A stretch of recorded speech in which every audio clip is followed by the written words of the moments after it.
ว้าวตัวใหญ่ครับทุกคนตัวใหญ่ครับดีใจมากเลยครับปลาก้อนหินแล้วครับผมปูไม่รู้ปูอยู่ไหนแล้วทุกคนนี่ปลาก้อนหินเลยครูปลาก้อนหินขอรับตัวที่2มาแล้ววันนี้ว้าวว้าวทุกคน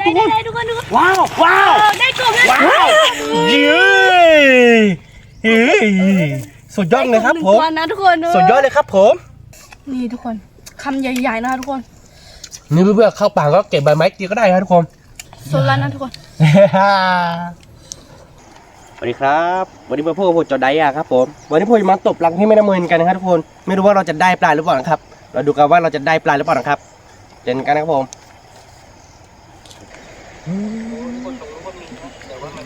เจอเลย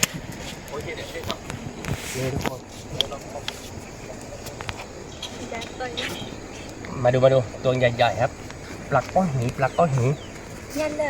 ปลาหินก้อนนะทุกคนปลาก้อนหินครับทุกคน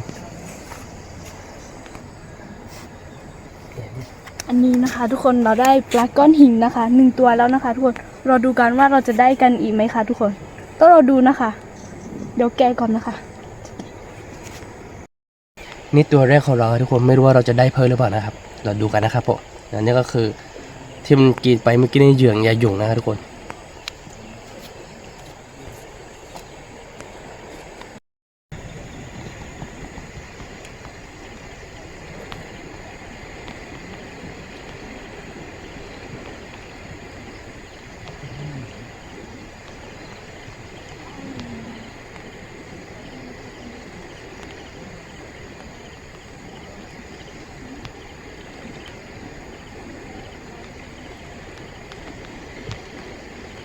พ่อได้เลย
เปลี่ยนที่ใหม่แล้วเพื่อนๆตัวนี้ลองรู้กันว่ามันจะมีปลาขึ้นมาเปล่าครับเพราะว่าวันนี้น้ำขึ้นนะทุกคนถ้าไปแบกน้ำลงเนี่ยหาปลามันจะง่ายหน่อยนึงถ้าเป็นน้ำขึ้นนี่หาปลามันจะยากหน่อยขอให้ได้สักตัว2ตัวเด้อพี่น้องเด้อ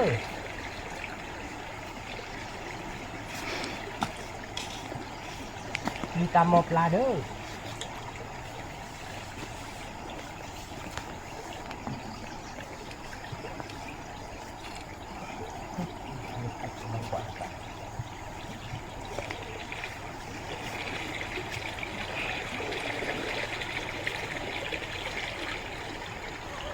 ลูกที่เลือกจะเป็น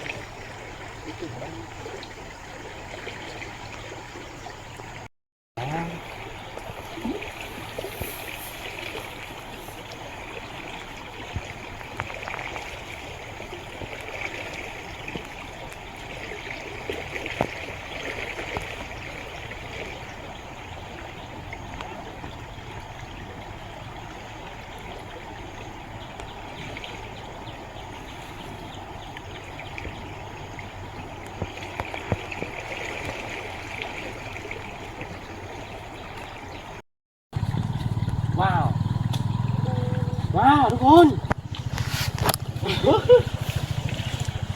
ว้าวแล้วได้ปูนะคะทุกคนมันดื้อเบ็ดอยู่ครับดื้อเบ็ดดื้อไปดื้อมาผมคิดว่าปลาตัวใหญ่ครับทุกคนเปปูครับผมแต่ไม่เป็นไรนะเมื่อมันกินเบ็ดแล้วเราก็จะกินปูเหมือนกันนะครับทุกคน ไม่คิดว่าตกปลาจะได้ปูนะครับทุกคน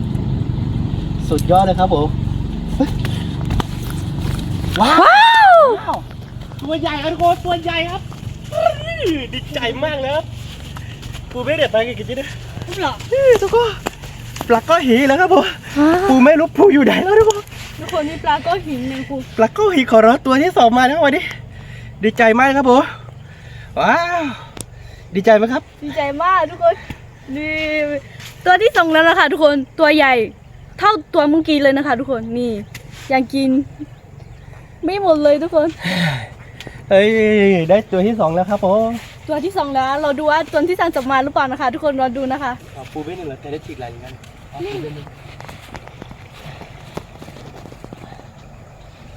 ปูนี่เรานี่ทุกคน เราจะกีหรือว่าเราจะปล่อยเนี่ย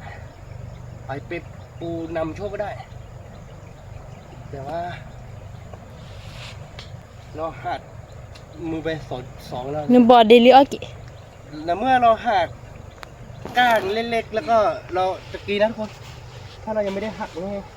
เราจะไม่กินฮะ นี่ทุกคนปูตัวหนึ่งนะคะ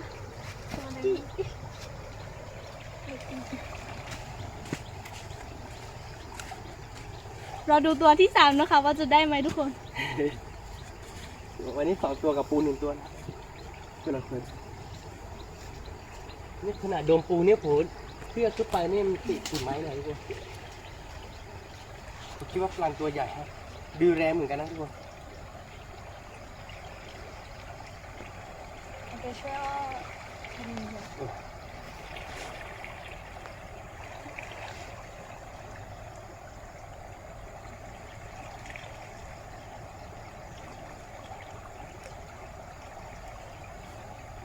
บ้านมือมาคนละ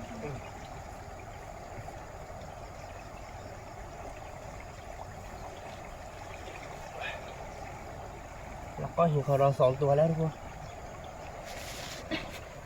คนละตัวเท่ากันแหละเนาะร้องอ๋อทุกคนอ๋อ2ตัวแล้วนะทุกคนตัวยังไม่ได้ใหญ่ครับแต่ก็ใหญ่อยู่นะเราจะลองดูเรารู้กันนะถือว่าอาจจะมัน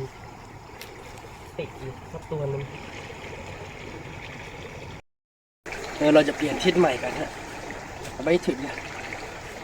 ไม่ใช่หุ่นเลยดิ น้ำมันเกลือสิอ่ะจะทำมันหน่อย โอ้ตอนนี้ทุกคนเราเปลี่ยนมาหลายที่แล้วนะคนเรายังไม่ได้เลยทุกคนรอดูกันนะคะ ว่าจะได้อยู่หรือเปล่าแต่ว่าตอนนี้แบบลองนานแล้วแต่ว่ายังไม่ได้เลยทุกคน ได้ไม่ติดเลย โอ้ทุกคนตึบะหวนด้วยทุกคน ตอนนี้เจ็บคอด้วยทุกคนลุงก็เอาเบ็ดมาตีหัวเราอีก ไม่เมื่อกี้ปลามันกินเหยื่ออยู่ แต่ว่ามันไม่ติดเนี่ยเมื่อกี้มันดึงแรงอยู่ รอดูกันนะทุกคนว่าจะได้ไหมตอนนี้เรารอนานมากทุกคนให้กำลังใจเราด้วยนะคะ ทุกคนอย่าลืมคอมเมนต์มานะคะ ทุกคนให้กำลังใจเราด้วยนะคะ ตอนนี้เจ็บคอมากทุกคน ถ้าเรียกอีแดงก็มันก็ตก เอาแบบว่าคืออยาก แต่ที่ถือเรื่องที่เอียงจริงๆถ้าที่จะให้เขาเอียงอยู่ช่วงนี้เขาคือหญ้าหวานนะครับหญ้าหวานอะไรที่จะทำเมื่อกี้มีเดี๋ยวเมื่อกี้ระหว่างที่โมกแขกไปคุยนี่ปลามันกีเหยื่อนะทุกคนโผล่ดึงเบ็ดขึ้นมาแล้วแต่มันไม่ติดฮะเกิดจะติดหัวโมกแขกครับ ให้เป็นเหยื่อปลาดีหรือเปล่าทุกคน โมกแขกเกิดจะได้เป็นปลาครับทุกคนแต่ไม่เป็นไรเราลอยสักหน่อยนึงถ้าเราตรงนี้ไม่ได้ก็คือเราเปลี่ยนทิศใหม่ได้เลยครับทุกคนวันนี้เท้าวังนะครับผมเราดูครับว่าเราจะได้กี่ตัวฮะที่แน่ๆคือได้ปลาก้อนหิน2ตัวแล้วครับผม คือว่าเราเอาเรือชาวบ้านไปหาปลากัน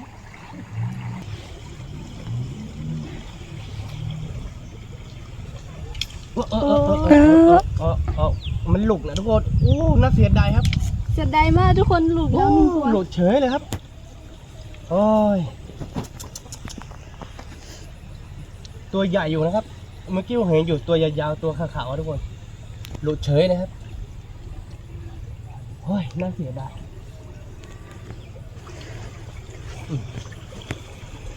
ไหนเล่นเบ็ดให้อีกทีได้ติดผมน่าจะดีเบ็ดแค่อันเดียวนะทุกคนเพราะ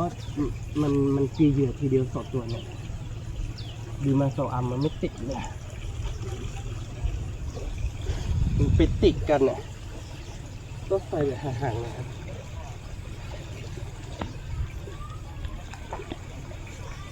ไม่ได้ทุกคนลองใหม่ตัวว่าอันจิตเต็นครับตัวเมื่อกี้มันหลุดนะครับปลาอะไรผมไม่รู้ฮะตัวยาวๆครับไม่รู้เพื่อนๆงอนขังหรือเปล่าผมไม่รู้นะไม่เป็นไรเรารออีกสักครู่นะ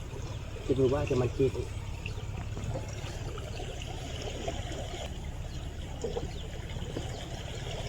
แล้วเคยคิดว่าปลาจะมันกินเหยื่ออยู่นะ น่าจะมากินอยู่นะคะทุกคนเราต้องเราดูก่อนว่าจะมาหรือเปล่า เราต้องรองให้ทุกคนรอรู้กันนะครับ ดูว่าจะได้หรือเปล่า เมื่อกี้ถ้ามันกินเหยื่อสองเบ็ดสองครั้งเนี่ยทุกคนพอดีไว้สองคันแต่ว่ามันติดกับอีกคันนึงอะปลาก็หลุดเนี่ยน่าเสียดายมากเลยครับผมแต่ไม่เป็นไรเราต้องลองกันต่อครับเพราะว่าปลังเราไม่ได้มาเลี้ยงไว้อะทุกคนเราก็เบ็ดนี้แหละเนาะมีติดบ้างไม่ติดบ้างบางวันถ้าเราโชคดีก็เราจะได้ปลาเยอะหน่อยถ้าบางวันก็เราอาจจะไม่ได้เลยก็ได้ครับทุกคนเท้าว่าเราอาจจะไม่ได้นะครับ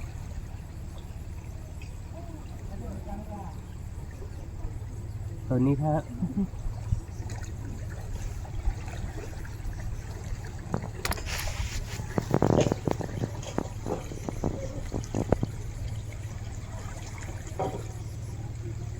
ยังไม่ติด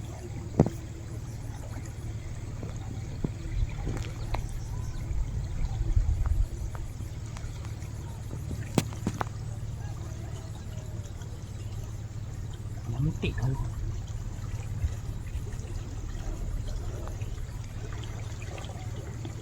โอ้โหดึงแรงมากเลยทุกคนแต่ว่ายังไม่ติดนะเราต้องรอครับผมเกือบแล้วเกือบแล้ว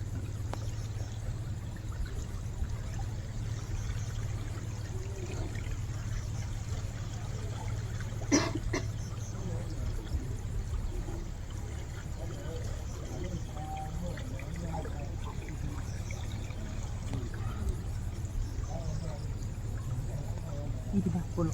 ยิงไปคนนี้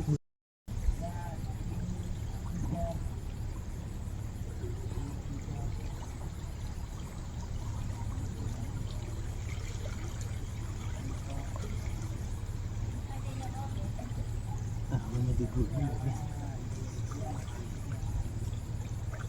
เอาอีกแล้วมันไม่ติดเพราะมันคันกับแบบนี้นี่เองเดี๋ยวต้องไฟแบบว่าเปิดไฟกันนะทุกคน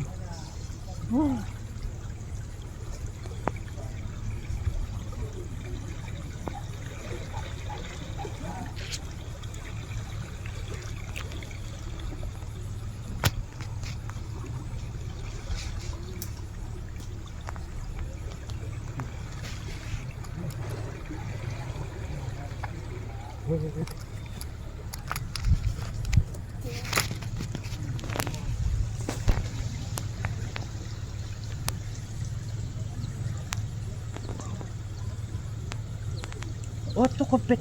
โอ้ทุกเขาขายที่ประมาณโอ้มันติดกี่ไม้ด้วยทุกคนโอ้โหไม่รู้ว่ามันจะติดปลาอยู่ไหมเนี่ยดูกันว่าจะได้ปลาไหมทุกคน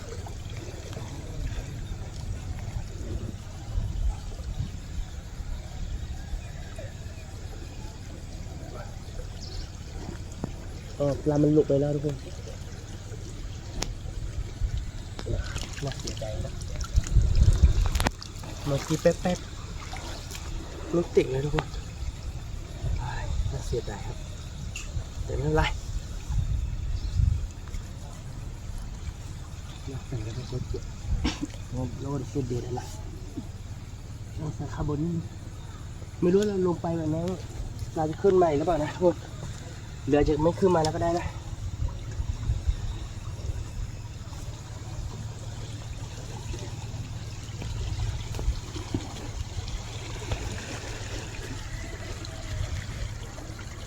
แต่ใกล้ๆกันมันก็พันกันเอง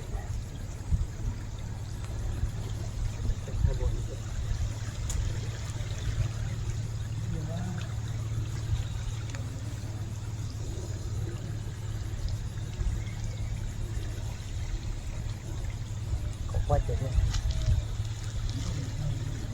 ช่วยกันดูนะทุกคน4 คันไม่รู้คันไหนเราจะมันกินก่อนนะฮะเมื่อกี้นี่มือมันเป็นโดนเบ็ดมันเกี่ยวอยู่ได้เรื่อง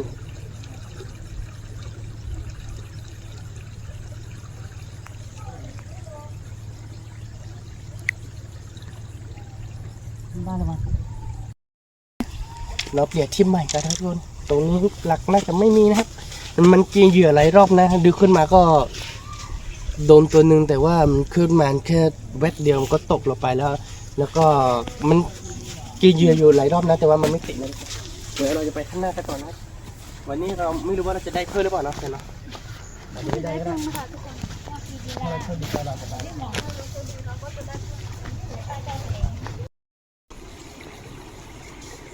ไม่รู้ว่าตรงนี้มีปลาให้เราหรือเปล่านะครับ ถ้าเราโชคดีก็อาจจะมีก็ได้นะ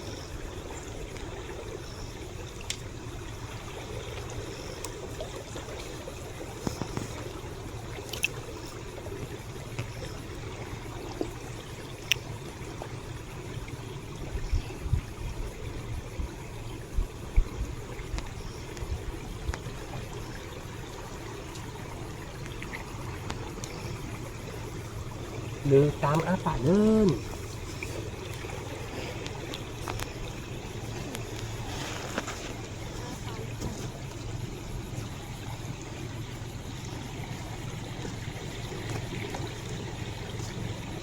เราดูกันนะครับว่าตัวนี้มันจะมีปลาหรือเปล่านะครับทุกคนก็ไม่รู้ว่าจะมีปลาหรือเปล่านะครับ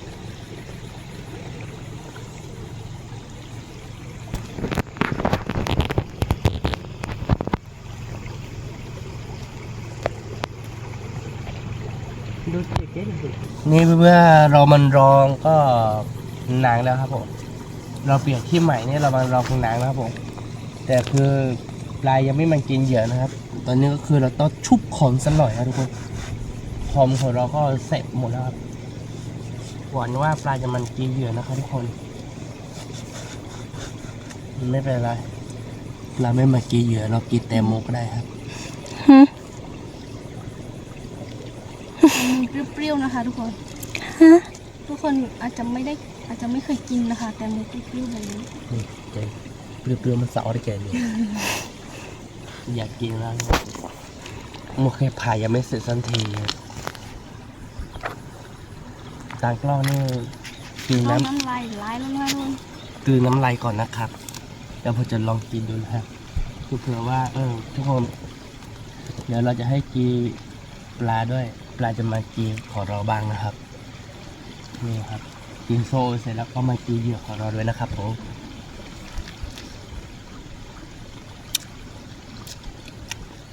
จึกเว้ยเปรี้ยวมากเลยทุกคนหวานจัดเลยหวานเลยทุกคน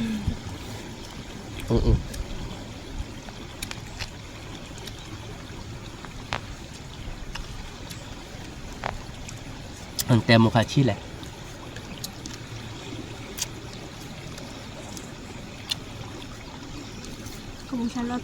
วันนี้เราน่าจะได้แค่2 ตัวนะทุกคน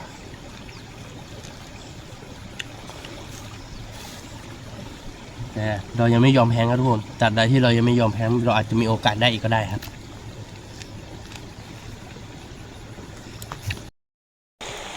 นี่ทุกคนวันนี้เราหางปลาได้แค่2 ตัวนะครับผมคือตรงนี้ก็หลายชั่วโมงนะครับผมมาได้แต่เช้าตรู่ครับตรงนี้ก็บ่ายแล้วครับผมคือเราจะเก็บเบ็ดของเรานะครับผมอันนี้ก็คือเราจะเก็บแล้วทุกคนวันนี้เราได้แค่2 ตัวครับแล้วก็เราก็จะไปหาปลากระตองนะทุกคนเราจะดูกันว่าเราจะไปหว่านแห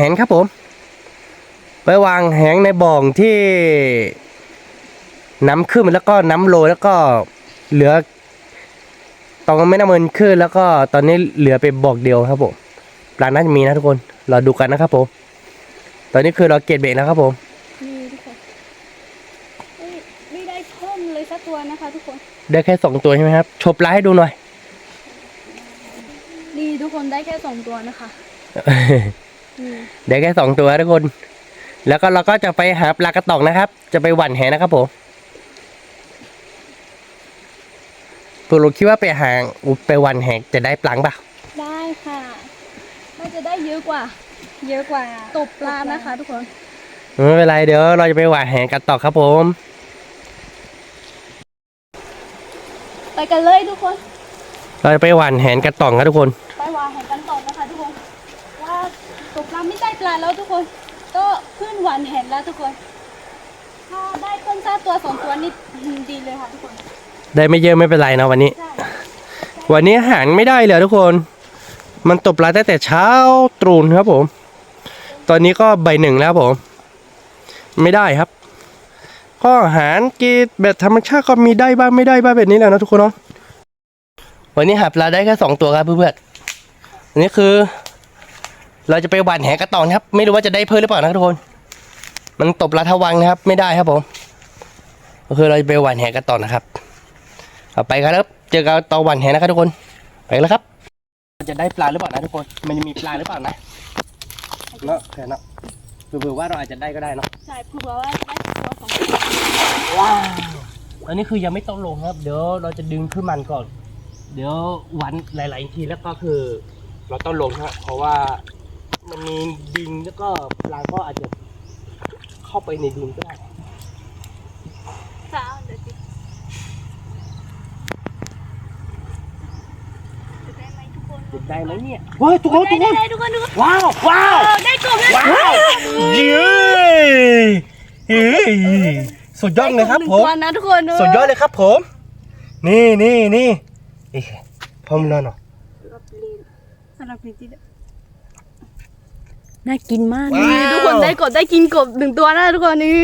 มีปลาหรือเปล่าไม่ ไม่นึ รู้ กว่าจะได้กบนะ ที่ ทุกคน แน่ๆนี่มีกบครับผม เราจะได้กบอีกไหมเราดูกันนะคะทุกคน ถ้าได้2ตัวน่าจะดีนะคะทุกคน เราจะ เนื้ ไป อกบนี่อร่อยอะทุกคน วันนี้ นี่ทุกคน ตัว กบ ใหญ่ หนึ่ มาง ก ตัว ปลา2ตัว เย้ เนื้อกบอร่อยนะทุกคนอร่อยกว่าปลาอีกทุกคน เราดูเพื่อรอบแรกได้ตัวหนึงแล้วนะอ๋อเบลดอะ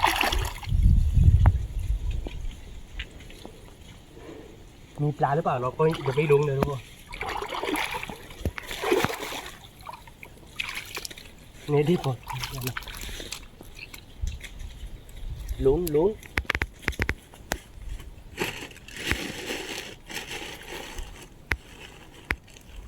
อ้าวได้ปูฮะได้ปูก็ได้ หนึ่งตัวนะทุกคน มีกู้ด้วยครับทุกคนมีกู้ด้วย กุ้งตัวเล็กเกินไปทุกคน ได้ปูก็เอาปูครับ บอกเขาเลย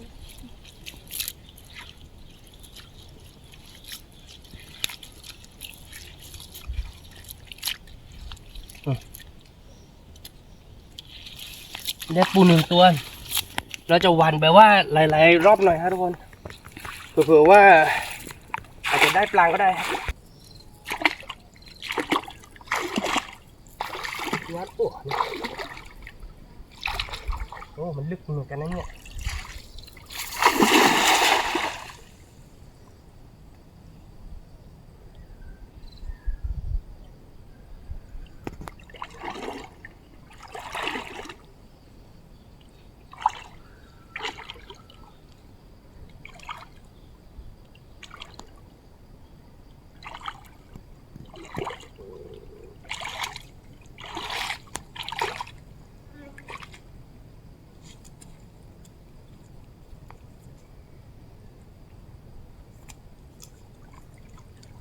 อ๋อได้ปูอีกแล้วทุกคนปูตัวใหญ่ครับว้าวเดี๋ยวปูก็ย่างปูกีก็ได้ครับ ตัวใหญ่ตัวนี้ กัวอลาสก้านะคะทุกคน นี่อลาสกาครับทุกคน ตัวนี้อลาสก้าเลยบอกกัน นี่อเล็กเก้ตัวนี้ เดี๋ยว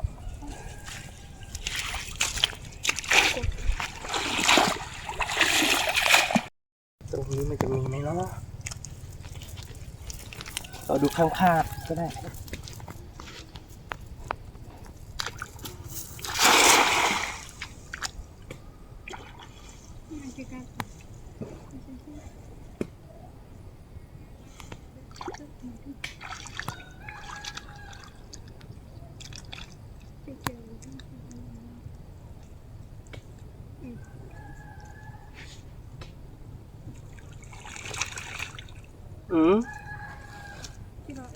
กูดเยอะแยะเลยทุกคน มีกูดเยอะเนี่ยทุกคนดูกูฝอยนี่ทุกคน มีกูดเยอะนะครับผมได้ปูอีกแล้วทุกคน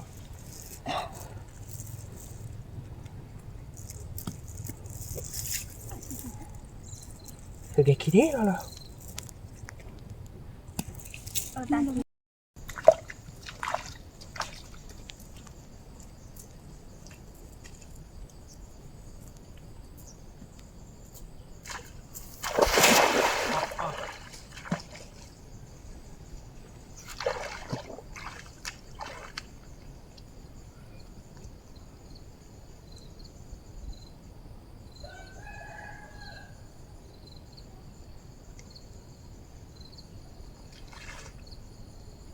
บ้าช่วยมา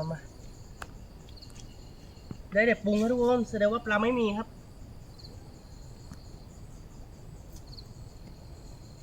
พอไว้รอบนึงรอบสุดท้ายได้ไม่ได้ไม่เป็นไรครับ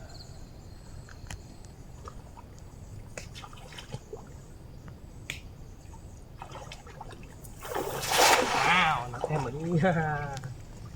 แล้วสุดท้าย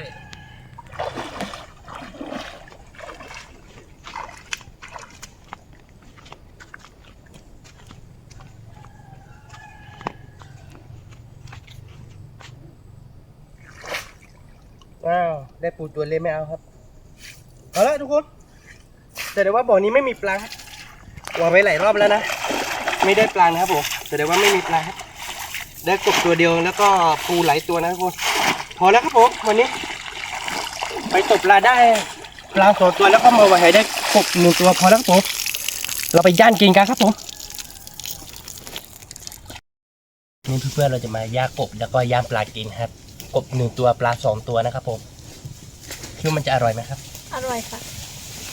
อร่อยแน่นอนทุกคนเรามาย่างกินกันนะครับผมได้กินแน่นอนครับวันนี้โอ้โหวันนี้หาระวังแล้วผมได้ปลาแค่2ตัวแล้วก็กบ1ตัวนะครับผมถ้าเราไม่หวังแหเนี่ยกบไม่ได้เลยครับผมตกปลักเนี่ยโชคไม่ดีครับได้แค่2ตัวนะถือว่ายังโชคดีอยู่ครับถ้าโชคไม่ดีเนี่ยเราอาจจะไม่ได้เลยก็ได้ครับหากินกับธรรมชาติก็เป็นนี่เนาะได้เยอะบ้างได้น้อยบ้างทุกคนอันนี้ได้กินแน่นอนครับ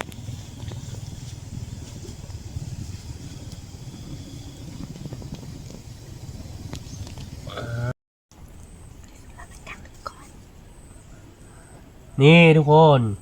ปูย่านของเรามาใกล้จะสุดแล้วเราพอจะลองชิมนิดนึงนะครับนิดเดียวก่อนนะครับผมชิมไม่เยอะนะชิมก้านก่อนนะครับปูในบ่อในครัวนี่มาหวานเหมือนกันนะเนี่ย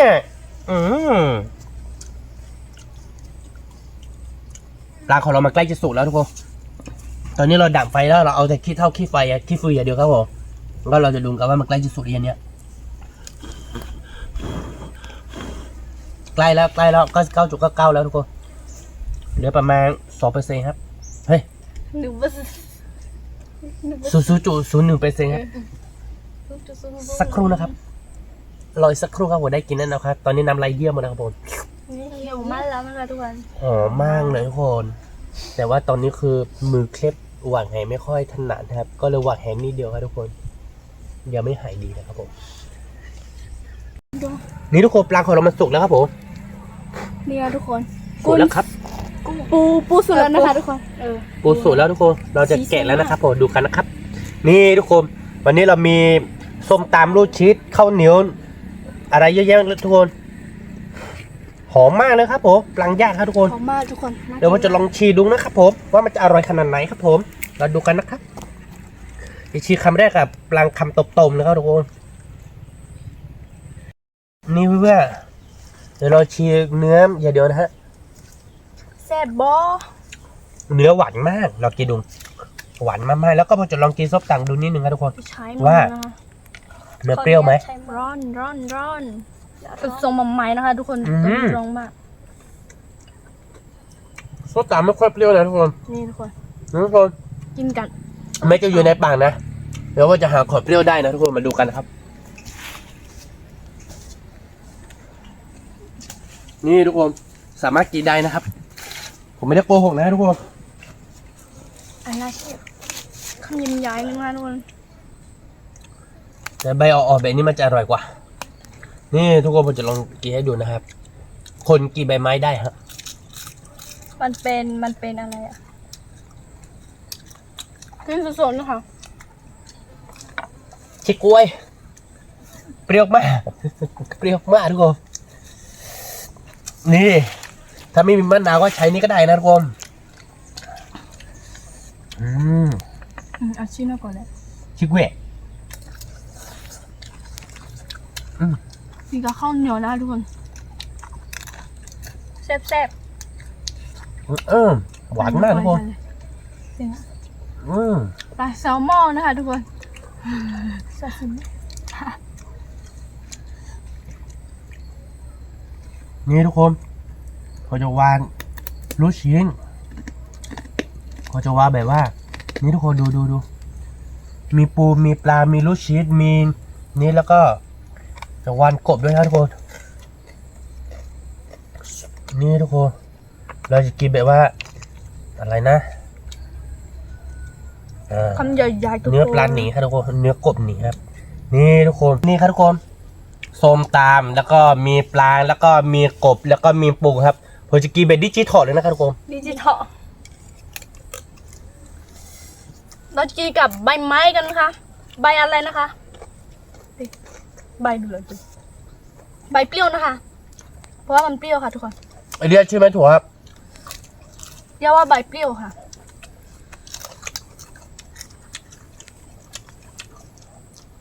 จะเอาคำใหญ่ๆเลยนะคะทุกคน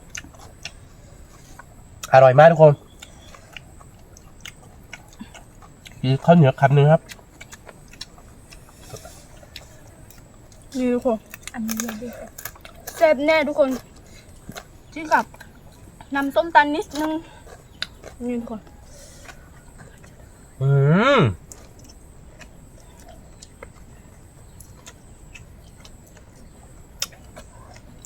แซ่บทุกคนแซ่บมากทุกคนมาบันไม่ใบเหมือนจอง เราจะให้มึงกินนะทุกคน ดีเด้อแต่ อ๋อ ทุกคน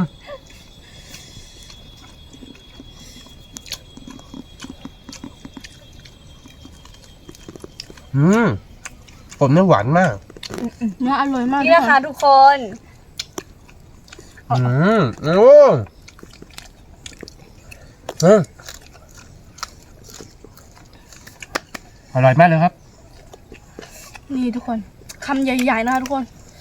นี่เพื่อเข้าปากก็เก็บใบไม้กินก็ได้ครับทุกคนเรากินเหมือนกันเขาเรียกว่าอะไรนะซูชิใช่ไหม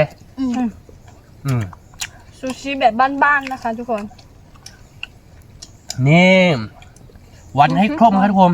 อาชีพเนาะ นี่ใบไม้นี่มันเพิ่มรสชาตินะครับทุกคน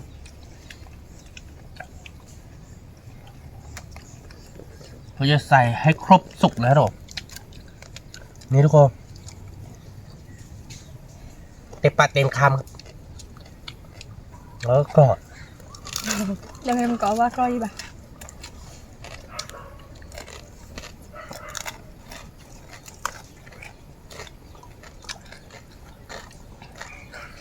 ใหญ่เกินไปไม่ใช่เลยทุกคน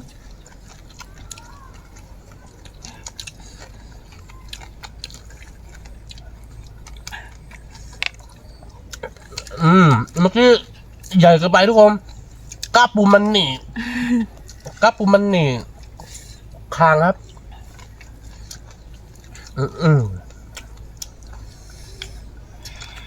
แซ่บๆทุกคน ดูโอ้ว้าว ร้อยเข้าไปในทะเลแล้วทุกคนอร่อยมาก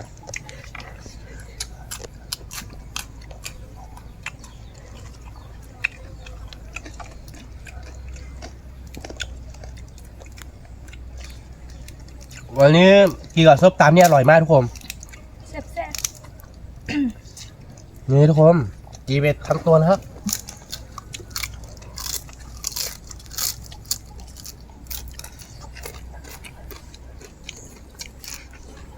อร่อยมากทุกคน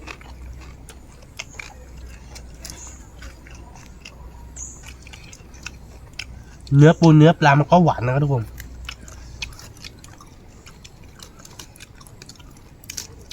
ใบไม้นี่มันไม่สะอาดทุกคนใบมันก็สะอาด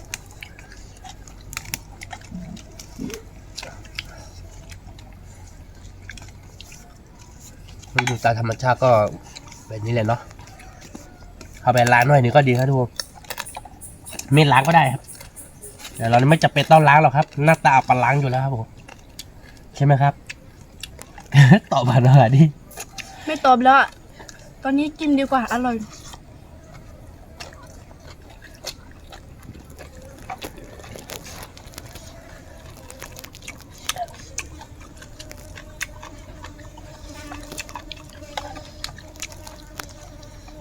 ผม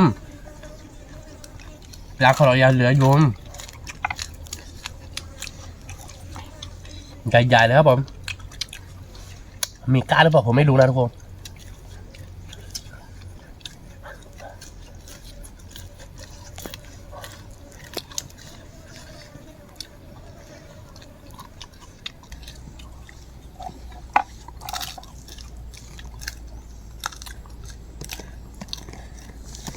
แซ่บ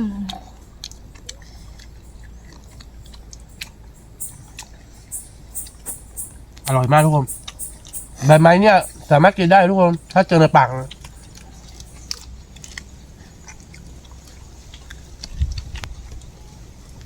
ดองปรุงครับผมเนี่ยเข้าไปในปากเนี่ยเจออะไรขวานทางก็เก็บหมดทุกคนกินหมดครับเคยกินเห็ดเมารอบนึงแล้วทุกคนแต่ก็ยังไม่เข็ดครับ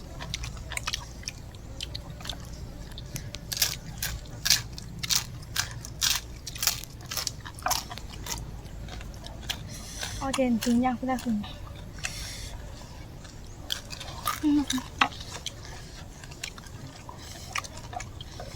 แซ่บบอค่ะ แซ่บหลายเด้อ แซ่บอีหลี แค่อีเดียจะบอก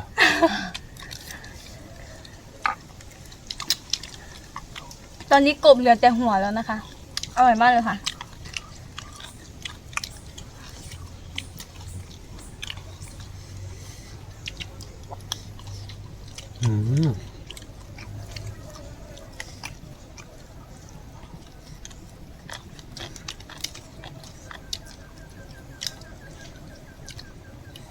อร่อยมากทุกคน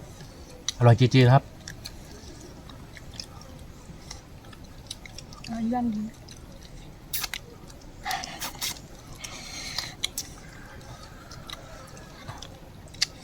เหงือกปลานี่น่าจะติดไส้เดือนอยู่นะทุกคนนี่นิดนึงครับ แต่ก็กินได้ครับทุกคนไส้เดือนมันไม่ใช่อะไรหรอกครับมันเป็นสัตว์ร่วมโลกของเราครับ มันตุยแล้วไม่เป็นไรทุกคน มันกินได้อ มัน ยู่ ตาย แล้ว แล้วเพราะว่าเราย่าเสร็จแล้ว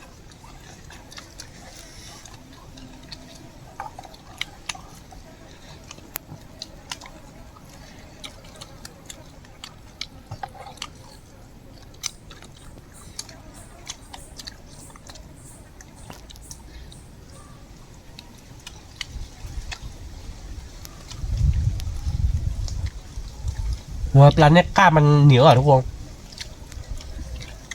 อีกคอเดอร์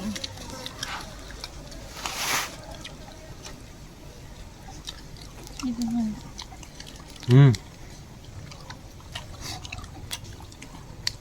เจ้า อ๋อย เดี๋ยวเริ่มนี่ทุกคน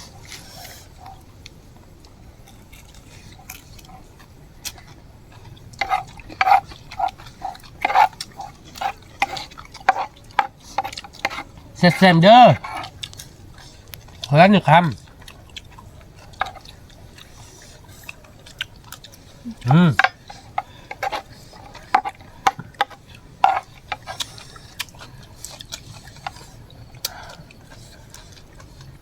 เผ็ดแซ่บๆหวานๆนะทุกคนเปรี้ยวๆครับ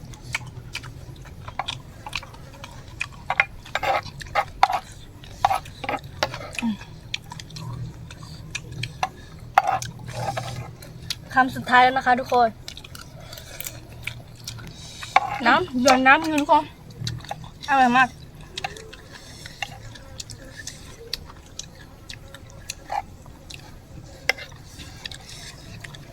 เดี๋ยวสดได้เลยสดแล้วนะทุกคน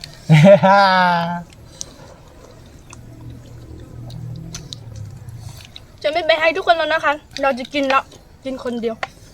ดูทุกคน ดูทุกคนไม่เคยกินคนเดียวเลย น่าจะอร่อยมากเลยนะคะ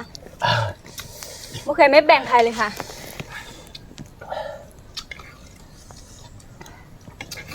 กินให้หมดทุกคนอย่าเหลือ เผ็ดๆหวานๆแซ่บๆอร่อยมากวันนี้ อร่อยไหมครับ อร่อย อร่อย มาก ค่ะ ว่าลาจะไหมไหมครับ มาเลยค่ะคุ้มมากเลยค่ะ ขอบคุณมากเลยวันนี้เราไปตกปลาตั้งแต่เช้านะเพื่อนๆตอนนี้ก็บ่ายแล้ว